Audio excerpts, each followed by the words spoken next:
Hello everyone, જય શ્રી કૃષ્ણ બધાને. કેમ છો તમે બધા? આજે છે શીતળા સાતમ એટલે આજે આપણે વહેલા ઉઠીને થઈ ગયા તૈયાર.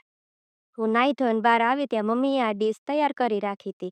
પછી એણે રૂમના ઉંમરે ચાંદલા કરી અને થોડા ઘઉં નાખીને કરી લીધી રૂમના ઉંમરાની પૂજા. ઉંમરાની પૂજા થઈ ગયા પછી વારો આવ્યો ગેસનો.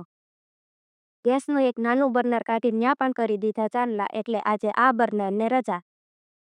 પછી હર વખતની જેમ મેં લઈ લીધો હાથમાં કળશો ને મમ્મીએ લીધી ડીશ અને પૂગી ગયું શીતળા માતાના મંદિરે. પછી મમ્મીએ કરી લીધી ફટાફટ શીતળા માતાની પૂજા. શીતળા માતાની પૂજા થઈ ગયા પછી વારો આવ્યો શંકર ભગવાનનો. પછી અમે ગયા શંકર મંદિરની અંદર.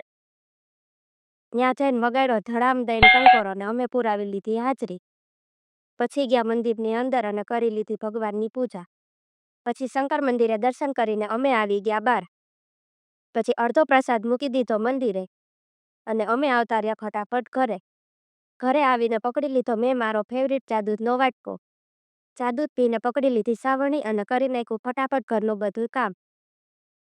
કામ કરીને નવરી થઈ અને ફોન લઈને બેસી ગઈ. પછી સ્નેપચેટમાં થોડા ફિલ્ટર જોયા અને પછી વિડીયો કરવા માંડી એડિટ. તો આજના મિની બ્લોગમાં બસ એટલું જ. Thank you. ફરી મળીશું હવે નવા બ્લોગ સાથે.